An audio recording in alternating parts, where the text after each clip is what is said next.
Okay, we are live, and there's apparently like a 10-second lag, so I'll just carry on mumbling.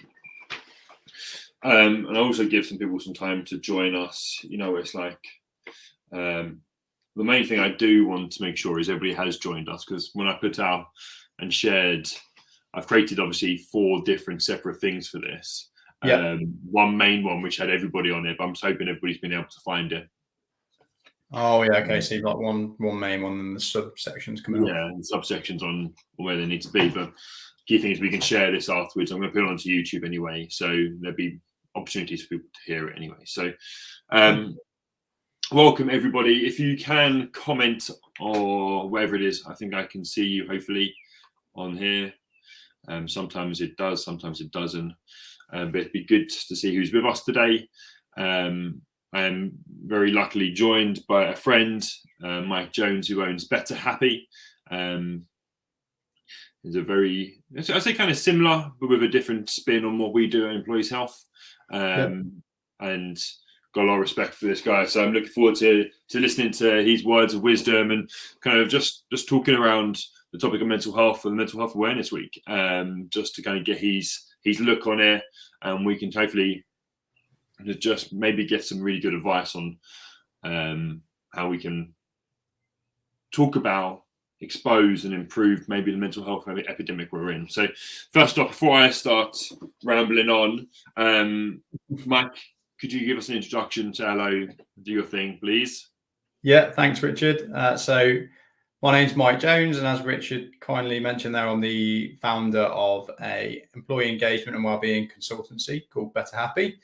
I've been doing Better Happy now since 2018. So I've worked with a variety of different businesses, all shapes and sizes and different industries. So I've had the kind of fortunate pleasure of being able to see the challenges around wellbeing, the challenges around engagement from lots of different angles, small businesses, big businesses, and like I mentioned, different industries. Before that, I owned a gym. So very similar to Richard, I was in the PT world. So I started off in physical health. That was my first business. I opened that in 2016 and then sold it just before just in the first few months of the pandemic. And then before that, my professional career started in my early 20s. I was in the British Army. So I was an Army intelligence analyst. That I did 5 years there. I was attached to the Special Boat Service, which is like the Army version of the Special Air Service. I went to Afghanistan with those a couple of times, did things that we're not allowed to talk about. So did that for 5 years. And then after that, I became quite unhappy in the Army. I had a bad relationship with the manager, suffered a bit of depression. So I decided to leave the Army, put a backpack on and go traveling. So I came home for 3 days, said hello to my family, and they said I'm off, and went to Thailand, Nepal, Australia, lived on monasteries to taught kids English, lived in silent meditation retreats, lived on the mountains in the Himalayas, worked on deep sea fishing boats off the coast of Australia. So did loads of that stuff, and then came back and decided that I wanted to use those insights to help other people. Yeah, that's my story. That's my story today. Yeah, I love your story. I like how you went from being that kind of regimented way to then go off and just go and freeball it. But I'm going to dive a bit deeper, Mike, just because we are in Mental Health Awareness Week. You said you suffered a bit of depression. It'd be quite good to hear a bit more about what that was like for you, and then how you kind of got yourself out of that. So when I'm doing workshops with people, we talk about engagement. So we talk about, driving levels of engagement at work and the difference between a disengaged employee who doesn't really care, an engaged employee who truly loves their organization and wants to go above and beyond. And what I often highlight is from my own personal experience. So I've actually experienced both ends of the spectrum, but the mental health issues are quite similar. So in the Army, I had a bad relationship with a manager, a very bad relationship with a warrant officer at the time, and he was making my life very difficult, and that led to me, like I said, feeling quite depressed. And I'll talk a little bit about that in a moment. And quite helpless, really, which ultimately led to me leaving the military, which is only a good thing, I think, now. But then when I was when I owned my first business, the gym, so there you'd say I was a disengaged employee. I was unhappy. I didn't like my manager. I was depressed, and that affected me throughout my whole of my personal life. Then I had the gym after living on monasteries and learning about Buddhism and learning to meditate and all that stuff, learning about mindfulness. So then I had the gym, but with the gym, I did the exact opposite, which is I loved the business so much that I worked all the time. And I think in 5 years, I had 2 weeks off, and I essentially burnt out. But the symptoms of burning out from working too hard are almost exactly the same as the symptoms of hating your job and being depressed. So I think that's a really interesting thing to think about, because a lot of the mental health that we face in today's society, especially on places like LinkedIn, when we're talking to business owners and employees and leaders and hardworking people, a lot of it's comes from actually working too much a lot of the time, not just necessarily not liking your life, which can lead to the same thing. So I think that's something that's really important to understand. You've got you can have depression for a variety of reasons, but you can also for not liking your job, but you can also really like your job, work too hard, and end up in a similar kind of boat. Yeah, because you're not living the life, are you? You're just working, and there's nothing outside of that. Sometimes you just get drawn into it. Yeah, and that's logically we know that we shouldn't do that, but actually we're hardwired to want to work and to want to work hard, and to consciously plan time for ourselves and to plan downtime. It doesn't really happen naturally because it's not how we're hardwired. So this is probably an important thing we should talk about in today's session, how the brain is hardwired. But back to your original question, Richard, how did I deal with it? Well, when I was in the army, I dealt with it by spending all of my money on getting drunk every weekend, getting into bits of trouble, going into a downward spiral, starting to buy into the negative narrative that I was getting from this person that didn't like me. Because in the army, it's a difficult situation because you've got a very regimented, strict hierarchy in the army. And if you've got a senior person that decides they don't like you and they want to make your life difficult, it's very difficult for the people in between you and them to step in and say that their behavior is bad. I ended up recording some of the things he was saying to me on my phone, because I knew that if I went and complained about it, which is what I did in the end, I know if I went and made an issue about it, I'd just get told, junior soldiers don't say anything about senior soldiers. Why would we believe you over them? So I ended up having to record him and play that back and got an apology, but I could only do that because I knew I was leaving. But yeah, essentially, I didn't really talk to anybody about it. I drank too much, and ultimately quit the job. And I guess the backpacking and the going traveling was my kind of cry for help, I suppose. And it was just like, I need to go and figure something out and get to a better place. And this might be a question you might have better answered. What was that? Did you figure that out? Can you put that into words? Did I figure it out? Well, what I did for the first month when I went traveling was continue to drink myself into oblivion. But I didn't really get in trouble because I think alcohol, drugs, whatever it is, I think they exaggerate how you're feeling deeper down. So if you're angry and you drink, you're going to get into trouble. If you're happy and you drink, then you're probably not going to get in any trouble whatsoever. So when I got out, I carried on drinking. But I think because I was so relieved that I was no longer in the military, I didn't get in any trouble. But I was still waking up, not remembering what I'd done the night before, not knowing if I'd lost all my money, if I'd spent it, so it's still not a nice place to be. And then I suppose the turning point for me was I quietened down a bit. I went and got a job and worked in a bar in Perth, a really beautiful city in Australia. And I was working in the bar, and because I was serving people that were drunk all the time, I started to not drink as much because I was working when people were drinking, which helped me not drink as much. Yeah. But to be honest, I was still there and I was seeing people drunk. The way I was not drinking was by keeping myself busy. So I still hadn't really figured it out. And I remember walking to work one day thinking, I'm not in the army anymore. I live in a beautiful, sunny city. Probably, I think it's one of the sunniest cities in the world. Perth has most days of sunlight. I've got zero stresses. I'm not in any debts or anything like that. I've got a bar job on a rooftop, which is really laid back and easy. And I remember thinking to myself, but I still don't feel happy. And I didn't feel desperately unhappy like I did in the army, but I still felt like something was missing.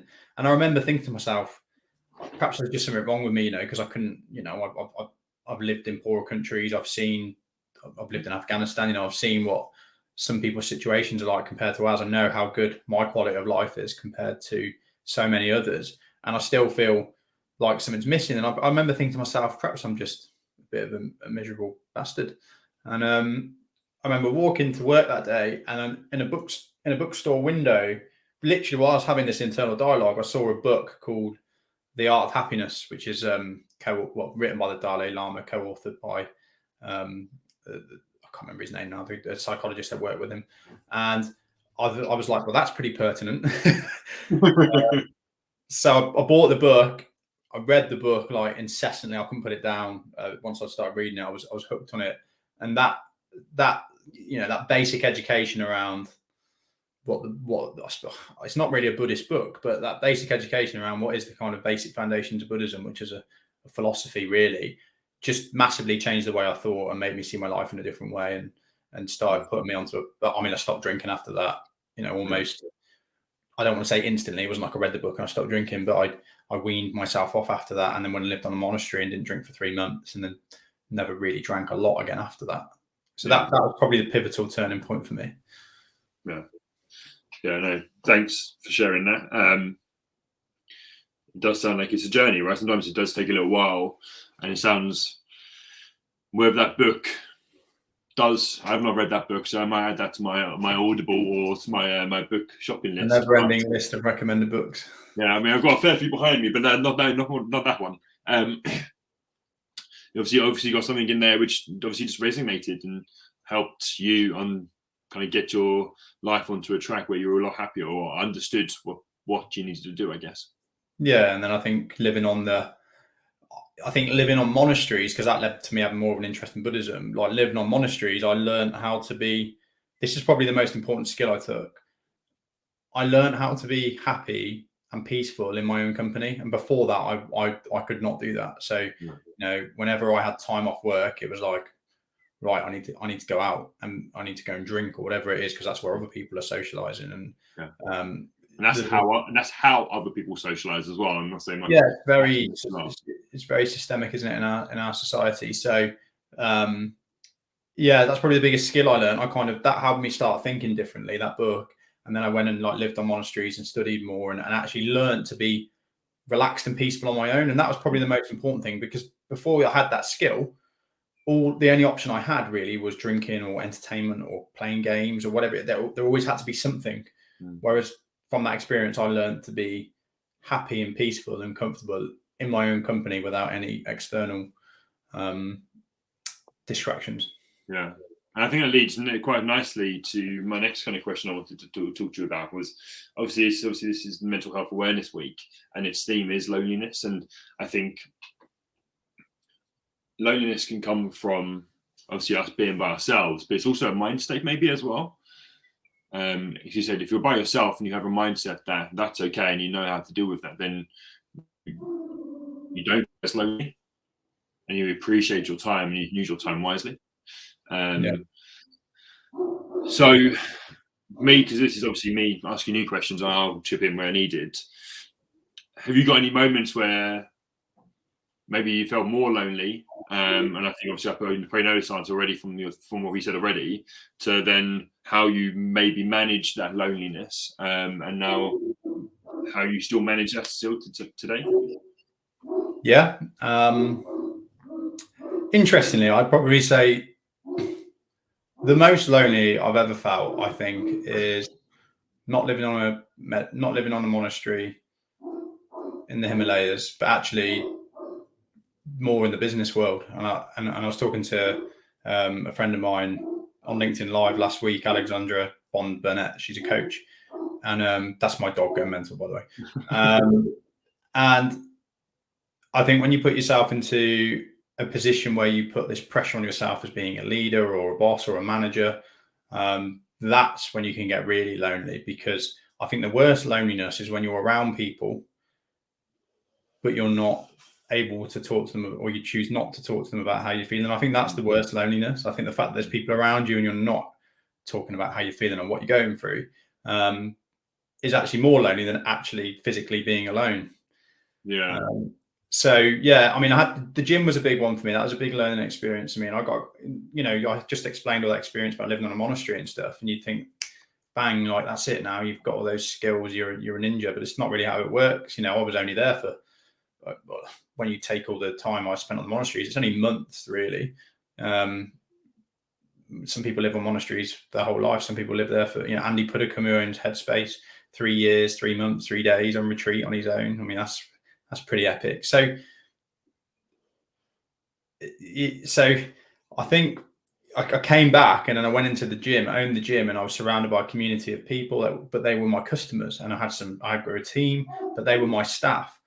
And I think a lot of the time, everything I was worrying about, which we do because we're humans, it was all internalized. I wasn't sharing it with other people. I didn't want to talk to my partner about it because I didn't want to worry her, or I was tired by the time I got home. I didn't want to talk to my staff about it because they looked up to me as the boss. I didn't want to talk to the customers about it because, it's not, you don't do it, do you? You don't talk to your customers about what you're feeling. So that's probably the loneliest I've felt. And I think that's really important for anybody in a position of management or leadership, that you can be surrounded by people, but feel very lonely. In fact, feel even more alone if you have got some pressures on your shoulder and you're not talking about it. And I think in the modern day life, we've got roles, haven't we? Which is quite unnatural, really, because we used to, yes, we had roles within the tribe, but we were together all the time, regardless of what we were doing. The family was the work, was the community. Whereas now it's like at work, I'm the professional. At home, I'm the father or the partner or the mother or I'm playing that role at home. And most people just bounce between those two positions. So like, when are they actually able to talk about how they're feeling if they're putting all this pressure on themselves to be the role of the parent, and then putting all this pressure on themselves to be the role of the professional? Like, where's that natural time where you talk about how you're feeling and get mentored and counseled? And it doesn't happen for a lot of people. And I think that's probably why we're so stressed and lonely in a busier world. Yeah, when you take all that stuff on, and do you find now owning Better Happy, and I know you're in a similar position to me, I know there's you and your business partner, that you have to consciously find a way, because obviously you don't have the gym anymore, you don't have the customers, you don't have the bigger team. Do you find you have to look at business networks as a form of community as well? That's what I do now when I have like my business friends, which are kind of part of my now new community of people I communicate with and share my maybe hardships of what business is actually like in the real life. And then so you can change that monologue or terminologies we're using with different people. Do you find that when now it's just you and your business partner, and I know you're a little family, do you find you do that now when you're by yourself a bit more? Well, I don't have a business partner anymore. He's gone back to his old business. So that's not that. I've got my dogs. Yeah. I think that's the challenge. I think you've just highlighted kind of like the key thing, at what point in your life, or how in your life have you got people around you that you don't have a strict role with, and that you can be yourself with and talk about how you feel? And for some people, that's family. They've got really close, supportive, kind of mentor style families, but a lot of people don't have that. I don't have a very close relationship with my dad, and because I see my dad, I've got a relationship with him, but I've never had a relationship with him where I'd talk about how I feel, or my worries, or my fears, or my anxiety. So that doesn't come naturally to me, and it would be unnatural now to probably try and start that with him, because that relationship's not there. So if it's not there from the family, how are you finding it? And I think one of the most powerful things you can have in life is a family that do have those conversations with you. So I think I don't have children either, but I think if you've got children and you can nurture them in a way where they feel comfortable talking to you about how they're feeling, positive or negative, and feel they're not going to be judged or looked down on for that, I think that's probably one of the most powerful things you can do for somebody as a parent. But yeah, like you said, where are you finding that? I mean, you're finding it through business, through a business network. And I think that's really powerful and really important. When I had the gym, we were part of a few different networking groups. I probably never found the one that I felt I really fit in. So I struggled with that. And then, I mean, first of all, I joined a CrossFit community of mentors, which was great, but didn't work very well for me because they were all in America and I was in the UK. So timelines are different. When we did talk, if you and I tried to have this conversation at midnight, we'd be trying to get away. Exactly. So you never really had that full level of bond, and they didn't really know the kind of challenges of the UK. And then I went to another network, and they were like small PT studio style gyms, and we were like kind of in between that and a CrossFit gym. So I just felt like I didn't fit in really, because I couldn't really talk about my challenges because they had different business models or they're in a different country. And then now this is probably the most significant challenge I face with Better Happy, because your clients are your clients. You see them for workshops, you see them for consultancy calls, you see them for planning and strategy calls. So, and you're there to deliver them a service. I don't have any staff, so yeah, probably loneliness is definitely probably the most significant challenge I would say I face in my business at the moment. Yeah, I know what you mean. And I had all that through that lockdown period. I was there, and you have and I think it's exaggerated when you have more time to think. And during that first lockdown, especially, and maybe even that second one when you hit January, you're just sitting there kind of going, on the day in the evenings, I'm a single guy, I was living by myself, and you're just questioning what's going on. When you can think about it more, and you haven't got people just to take your mind away from it. And I suppose maybe this is where you might be a bit better than me. You have your meditation, you have your practices like that, but actually I use my kind of friends to not think about work, to take my mind away from those struggles. And that's why I think the importance of the social interaction, social bonding, and that element of trying not to be lonely plays its role. Yeah, and I don't think just a caveat. I don't think that meditation is a cure for or a way of stopping loneliness. I think it's a tool to help you become more aware of your own mind. But humans are hardwired to. And we have been for hundreds of thousands of years to want to be around other people, and that's just the way it is. And there's no way of changing that. And even if I'm relatively introverted, but regardless of how introverted you might be, you still need to be around other people. And if you take that key ingredient of kind of happiness away from people for a long or extended period of time, they're going to feel unhappy. I mean, what's the worst form of punishment they give you in detention? It's a solitary confinement. And it's interesting because you could say, well, how do we develop our mind the most? Some of the most realized people in the world go through silent meditation. So there's obviously an argument for the benefits of spending time alone, and I agree with that. But by and large, on the grand scheme of things, what did the Buddha do after he realized enlightenment? He came back and shared what he'd learned with everybody. He didn't just carry on spending his life alone. So we want to be around other people. It's hardwired within our brains to do so. We actually can't survive without other people, and that's an interesting thing that we've created in the modern world, an environment where we can legitimately survive without physically interacting with other people. And that's a new thing. This is a new thing that we all need to be very aware of, because it's very unnatural. If you go back a couple of hundred years, you go back a couple of thousand years, if you try to survive without talking to anybody, you're going to die. Yeah. I'm not even sure you could go back a couple of hundred years. I think you could go back 100 years and I think you would struggle. Yeah. Not even 100 years, maybe. Go back to the war and I think you would struggle. Yeah. Well, it's obviously technology's had a big impact, hasn't it? Because we can legitimately sit at home now and order all of the things that we need to survive on our phones and make money from our computers. So that's probably the biggest change. And then we've got industrialization and things that made things slightly different as well. I'm just thinking back to like hunter-gatherer time. If you were, which is what we've been for most of human existence, if you excluded yourself from your tribe, you're dead. It's as simple as that, isn't it? So our brains have evolved to thrive off that, but they've also evolved to do other things that aren't necessarily helpful in the modern environment in which we live. Yeah, for sure. Let's go back to your first piece about the manager and the employer kind of differences between depression. And how you said you experienced it through both. Could you somehow give me a bit more detail into that? Yeah, I suppose visually, I picture like there being a destination of poor mental health, which has got a variety of symptoms. You know, depression being one of the worst, but low self-worth, low confidence, low energy, low motivation levels. You know, loss of drive, and I think what I'm trying to highlight with my experience is I found two separate routes to the same place. Yeah. You know, so regardless of the thing that, you know, one was loving my job so much that I work way too much, and one was having a terrible manager that made me feel worthless.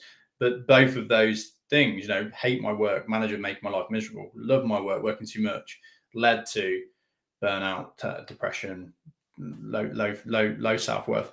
So with the manager, I mean, I was relatively young. I was in my early 20s. I probably, you know, I think people think when they look at me, because I go to the gym and stuff, they just assume that, and I'll talk, they'll just assume that I'm this uber confident person. But just like any other human, I have a lot of self-doubts. And actually, I've got relatively probably low confidence in regards to like what I think I'm capable of and what I think I'm going to achieve.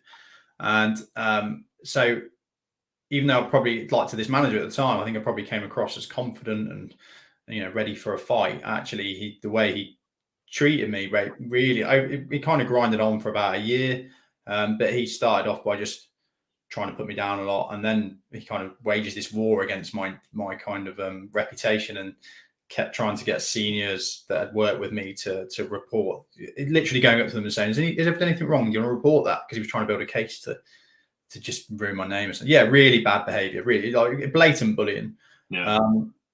But I felt helpless because it's, you know, I'm going to give a bit of a shout out here to one of the sergeants I used to work for. She's out now, Emma Montgomery. She's this tiny, petite little lady, dark hair. I say lady like she's old. She's not much older than me. But I had all these seniors that would talk to me, like sergeants and stuff, that would come and talk to me and say what he's doing is absolutely horrendous, but there's nothing we can do, because if we challenge him, he's going to do the same to us. And I kind of like understood it. And then senior officers as well, just not questioning him. And then kind of makes you feel a bit more helpless as well when you say that. Exactly. It makes you feel worse then again. Like, what am I going to do? How am I going to get out of this situation? And the worst thing about it builds. The worst thing about it is you actually, after it goes on for so long, I actually started to like question if what he was, you know, if I was bad and if I was this, and I started to question it. And then because I got into that dark place, then I started drinking, which then meant that, like, you know, one day I was late to work because I've been drinking, and it's like now I'm actually buying into his narrative and almost validating what he's saying by turning up late to work, which I'd never done in my life. But they went to this sergeant that I was working with at the time, Emma, and I was like, here we go, here's another case against me. And she basically, she was like multiple ranks below these people. And she basically told them that their behavior was unacceptable, that I was like exceptional at my job. I was always diligent, I was always on time, and that they need to think about what they're doing. And out of all the people that I work with, male soldiers, you know, big muscly guys, she was the one that had the kind of confidence and that gave me a massive boost. Probably helped me really, because I was at the lowest of the lowest then, and she like went out of her way to stick up for me, and I really admired that. But yeah, it led to me feeling terrible. It led to me feeling relatively depressed. I was drinking every week. Did I admit at the time that I was depressed? No. I was just coping by drinking and trying to make up for it. I was like going and spending weeks in Thailand and just traveling around whilst I was in the army to try and take my mind off it. And then ultimately, I had to do something extreme and went traveling. I mean, it led to me getting to the point where, this is around the first recession, 2008. It led to me getting to the point where I was worried about not having any money or a job when I came out, but I was rather be doing any kind of job, cleaning toilets, whatever kind of jobs people assume as being bad, stacking shelves. I would rather do that than carry on being made to feel the way I was feeling. Yeah, I think it's tough. Yeah, I think you obviously recognise that, and it must have taken a while for you to recognise that. And to that point, you wanted to kind of sound like you pushed through that for a while. It must have been. How many months was you going through that situation for? Well, that was 12 months at least. Yeah. So you've gone with that. So, and I mean, I bet you look back and you're going to go, why did I last that long? But you're in that situation, you don't really notice it, right? Yeah, and I think the army is an extreme example because it's the rank structure is protected in the army. It's its own weird little climate, and you kind of sign your life away. So it's kind of like, yes, there's a welfare support system, but if you use it, you know it's going to have detrimental impacts on you. Like, you know that, and there's nothing you can really do to change it. So it is. That's why there's. Well, part of the reason why there's such high levels of poor mental health and suicide rates in the army, because it's a horrible little, when it wants to be, it's a horrible little system that you can be stuck into. And I think probably the key thing for people that aren't in the army to realize is that the way that you treat people at work has a massive impact on how they feel in their whole life. And I think a manager's job in today's day and age is obviously to get people to do their jobs well, but also to like develop them and show them that you actually care about them. I think I think the way we're going now, that's the way you've got to be, because the employee's got choice now. So like, it's no longer the Industrial Revolution where people are desperate. Well, people do need jobs, but they won't, people wouldn't leave jobs no matter how bad they were, because that was better than the alternative. It's not like that anymore. So we've got to, and we need creative, innovative staff now, don't we, in our businesses? So you got to develop. You got to invest in people now. You're not just there to get stuff done. And if you are, you're a crap manager. Yeah, exactly. And also, like, for me, it's just being a genuinely nice person. I mean, that just goes a long way in general. But I think if you're a genuinely nice person, you try to build a team, and by building a team, it means that you work together and you support each other. Just that element of those two things will help your team people feel better about it. Like, whenever I speak to people which extremely proper love their job, they might not even have tons of money. The thing they say they do, and the reason why they say they stay there for so long, is because they love the people they work for. I hated leaving that company to progress because I love the people, and that's ultimately what you're trying to build as a manager, right? Yeah, I think so. I think you're trying to retain and develop people, aren't you? To do that, they've got to like you. I think there's a challenge. I think there is a challenge as a manager and as a business owner if you just focus on being nice. I think it's vitally important that you're nice and that you're a decent person. But I think you can fall into the trap of just trying to please people and creating a bit of a culture of entitlement. I probably made that mistake with the gym. I wanted to be everyone's friend, and then it made it very difficult for me when I had to make proper business decisions. So I agree with you wholeheartedly. I just think there's a caveat there. I think the worst thing you can have as a manager is this is the way to destroy a culture of any business, no matter how big or small it is. It's to let people get into positions of management that truly only care about themselves and will walk over people to get promoted. That's the worst thing. There's a lot of that in the army, unfortunately. And I think any business that big, as big as the army or any other service, I think you'll always have an element of that. But if you have a culture where you allow those people to do that, you're going to destroy any culture that you might have. That's the worst thing. Yeah. And then I think the next risk is, I think a lot of risk for a lot of business owners is business owners that, like you said, genuinely are nice and genuinely care. But again, like it's difficult. It's a difficult balance, but I think you've got to focus on what do I need as an individual? What does my team need? But then you've also got to remember this third element, which is what does the business need? Because when you're too nice, you end up undercharging. I did this bit with the gym, so I undercharged. You don't put pressure on your staff because you want to be nice to them. You don't want to put any pressure on them. But actually what happens is, in the short term, none of us want to be stretched. If we're really honest, we want to be right now. We want to be as comfortable as possible, and it's only like our ability to think to the future that makes us stretch ourselves. But what happens if we just stay comfortable is we get really unhappy and miserable and depressed because we're not going anywhere. So I think what can happen as a business owner or manager is, if you're too nice, is that you don't put pressure on your staff, you don't stretch your staff, you don't develop your staff to keep them happy, because they might put up a little bit of a battle if we start stretching them. But actually what happens in the long run is they all become really like unfulfilled, and the business doesn't get the needs that it gets, and then from you being just nice, everything starts to crumble around you, and then you end up miserable. Yeah, it makes tons of sense, right? And I remember being that in the jobs I've been in, where if you're not challenged in the things which challenge you, and I think everybody has a bit of a different aspect of what that means, then and it doesn't have to be much. It's just constantly little bits. Then you're not going to succeed or even push yourself to be better, right?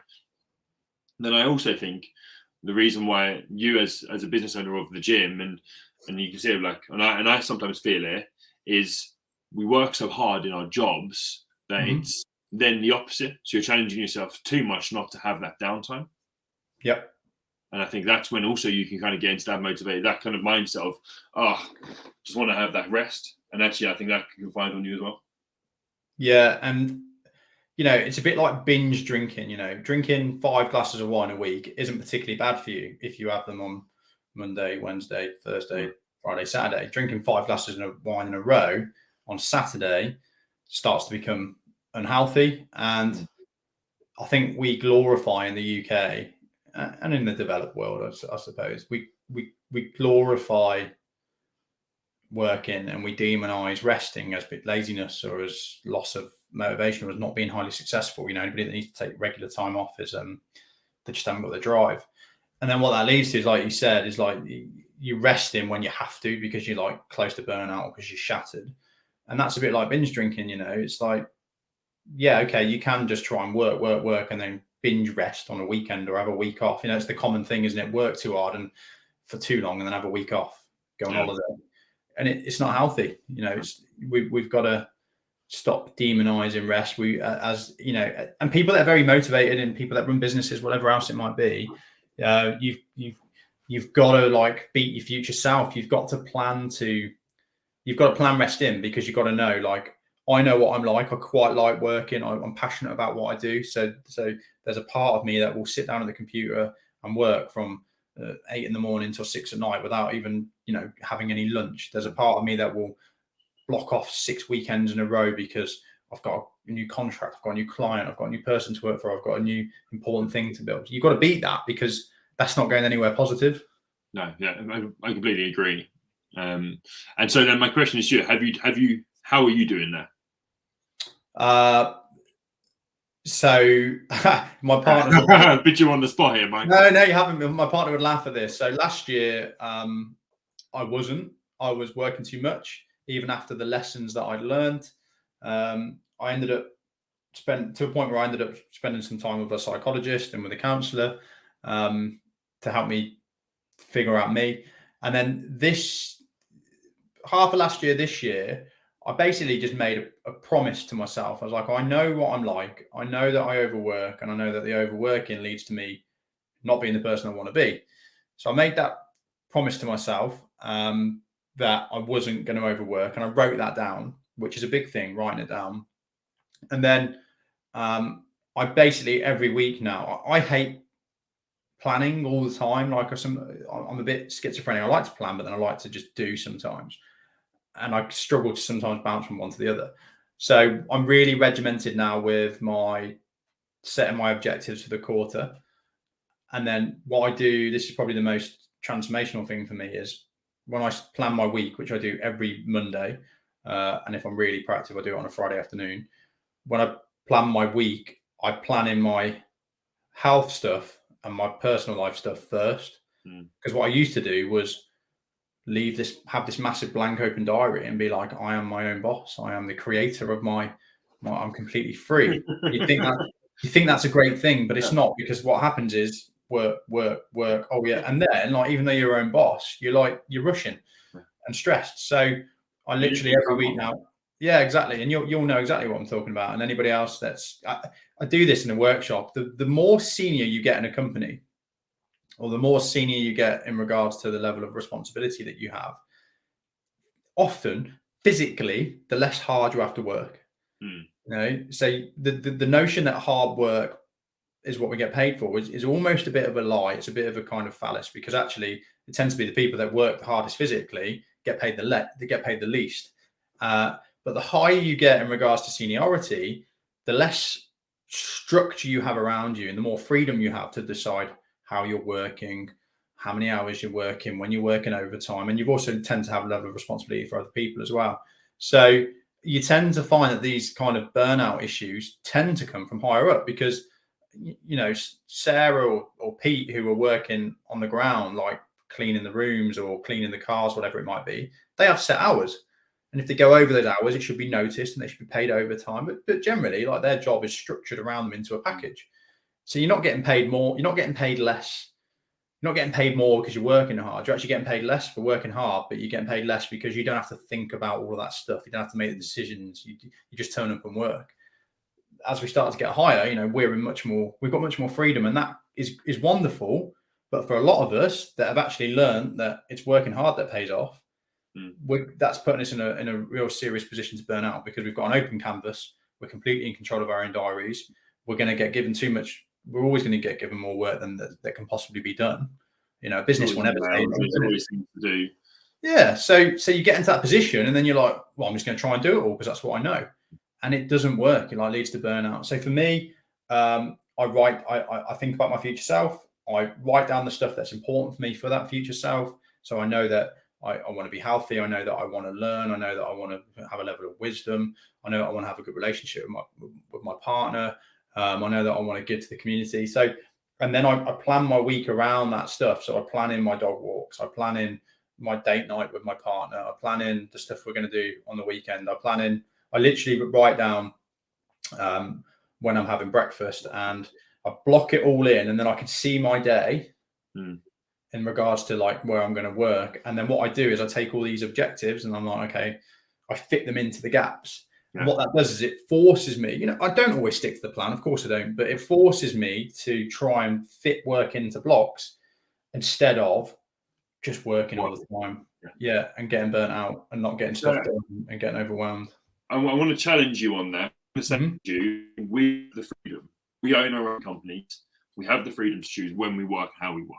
How then, if you are a 9 to 5 and your company expects you to be 9 to 5, do you then plan that stuff first, knowing you have that your work is basically booked in? Yeah. Well, first of all, I'd say there's nothing majorly wrong with working 9 to 5. I think you go on the internet now and everyone's an entrepreneur and they say, you know, you're wasting your life working 9 to 5. Go and start a business, you'll be rich in a year and live on a palm tree. You know, yeah, exactly. So there's nothing wrong with working 9 to 5. In fact, there's a lot of benefits to working 9 to 5, and the fact that you've got your hours set for you, and they don't interfere with your weekend, and you get evenings off with your family. You know, I think that's a nice thing. And what I would say is, if you're working 9 to 5, number one, you know, does that align with your lifestyle? Okay, if it does, then great. If it doesn't, you need to start thinking about doing something else. You know, if working 9 to 5 is making you unhealthy, then you should, of course, challenge that. But it's looking at that time that's around it, isn't it? And planning the stuff in there. And again, just not falling into that mindset of it's all just work. There's a lot of hours outside of 9 till 5. You know, there's another 8 hours there to play with that you're awake. So, you know, I know some of us have got commutes and things like that as well, but it's looking at those hours, thinking about who you want to be in the future, and then fitting in the stuff to that. A lot of this comes down to beating ourselves again. You know, if we've learned through hundreds of thousands of years that when we get a chance to relax and be lazy, do it. Yeah. You know, but what that presents itself as in the modern world is obviously laziness, because a lot of the time we don't have to. We've got free time. Like most of us will say we're really busy, but you know, if you challenge most people that say they're too busy, if you looked at their day, they'd be like, well, what's going on there? And what's going on there? Well, scrolling from my phone. I'm sure you and I both get what you're, I know I am scrolling from my phone, watching a film, you know. So some people are genuinely too busy, you know, and their lives are just need help. They need help with sorting stuff out, you know, and start adding kids into the equation and all that. It does make life more challenging. But most of us, if we're honest, I've got more time than what we make out. And it's just laziness that fits into those gaps. So it's thinking about the future that you want to create and working backwards from that. You know, what do you need to do in the now to make that happen? Because if you don't have that inspiring future vision for yourself, this is why I think the worst thing for mental health is low self-worth. If somebody's got low self-worth, then they're not going to connect with their future selves. Then all they're going to do in the now is be lazy or try and distract themselves. So when you like, if you've got friends or family that drink too much, or that seem depressed or whatever it might be, and you're getting frustrated with them, like, you've got to try and understand that that behavior is always coming from low self-worth. And all of us have got a level of it. So, you know, you've got to connect with your future self. You've got to consider out, like, who do you want to be, what's important for you. And then you've got to try and fit into the gaps where you would normally be lazy, the stuff that you want to do. You know, why would I rather go for a run or for a walk or go to the gym than just sit at home and watch the TV? Well, I wouldn't. It's much easier to sit and watch TV or go from my phone. But if I connect with what's important to me in the future, I'm going to start making time for that. Yeah, I completely agree. And there is that visualization which helps us, motivates us to do that kind of stuff. So I'm very aware we are at the 45-minute mark. Time flies. Time flies. Time flies when you have fun. It's just easy to chat about this kind of stuff. I feel like we could just carry on down these little rabbit holes. Yeah. But rather than doing that, what I'm going to ask you, Mike, is to summarize our conversation, or to give me 3 tips, because it is Mental Health Awareness Week, and I want it to be kind of focused towards positive mental health, thriving, happiness. I want you to give me 3 tips on how someone can be happier and healthier and ultimately thrive. So I think it'd be pertinent to share from the beginning of our conversation. Make sure that you've got someone or a group of people that you talk to that you can be completely open with, and that you've got no kind of role to play. So often people won't do that with their family because they feel they're playing a role there. Often people won't do it at work because they're playing a role there. So ask yourself, who am I talking to? Who am I sharing my kind of inner self with? And if it's nobody, try and find that. Find a network, find a community, find something that works with you for that. Find a counsellor, whatever it might be. So that'd be point number 1. Point number 2 would be look into your future self and your values. So think about what, you know, try and identify your top 4 values. And there's loads of ways you can do this. You can Google it and find tons of resources. But I think there's 2 ways in which we live our lives. We're either, and this has been made famous by ACT, Russ Harris, The Happiness Trap. We're either moving towards our values, or we're either doing stuff we don't want to do because of all the negative BS that we get in our heads. Now, everybody's got the negative BS and everybody's got values. But in modern life, for most of us, it's the values are getting crushed and the negative stuff's taking over. I'm not going to try that stuff I want to try because my voice tells me that I'm going to fail, I'm going to look stupid, whatever it might be. So try to connect with your values and try to moving towards your values every day. Think about a way that you can express one of your top 4 values every day. If it's kindness, try and be kind once a day. If it's wisdom, try and learn something once a day. Read a book, whatever it might be. Not once a day, that's a lot of reading, but try and move away from where your negative thoughts are dictating your life and towards a place where you're moving towards your values, because that will actually help you shift the dialogue in your head. We've all got negative thoughts, you know, and they're never going to go. But if we can focus more on being proactive and not just reactive, we're going to be in a better position. So find people to talk to, focus on identifying your top 4 values and move towards them. And then probably my 3rd point would be to, and this is obviously because it's very good for me, but read, spend time reading. The answers to most of our problems in the world are written down in books already. So find books. You know, if you've got burning questions in your head, find books. For me, The Art of Happiness was a life changer. The Happiness Trap by Russ Harris is, there we go. Yeah, that's been a bit of a life changer since I've been in the business because of different reasons. So those are 2 that have helped me immensely. Essentialism is a great book if you tend to work too much and burn out.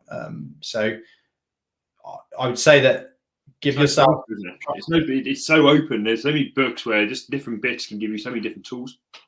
Yeah, and the book that you need to read to get you to where you need to be exists. You know, there's multiple ones of them. So obviously there's too many books now for any of us, but you know, do a little bit of research, like look into your heroes, think about what they read, and you will start to find you'll start to find books that talk to your soul and actually help you change your life. There's a really good book called Way of the Peaceful Warrior, which I read in Australia, and that book there, it's got the lists and lists of testimonials of people saying, I was stuck in depression, and then this book changed my life, and I haven't been able to do anything with my life for the last 2 years. I read this and I instantly changed. And a lot of us were just taught wrong. You know, modern society doesn't teach us very well around how to live our lives in a proactively positive way for our mental health. So like, go and find alternative answers. Don't just buy into the narrative that's given to you by society, because that narrative is work hard, buy a car, get married, and you'll be happy. And, you know, whilst there's elements of that, that's really not very accurate as to how we should discover ourselves. So talk to people, establish your top 4 values, and find the books that speak to your heart. Love it. Thank you. 3 fantastic top tips, and actually a really great 45 minutes or 50 minutes now conversation about everything really, from being an employee to being a person to mental health to depression. I think I really appreciated you being honest and bringing up your personal kind of story, and just sharing that with people. Hopefully that will help people, and hopefully the tips and the advice we kind of went through helps people even more so. So thanks for joining me, Mike. Thank you. Thanks for inviting me, Richard, and for listening. We are here Thursday with Ali, which would be super incisive as well. I can't even speak.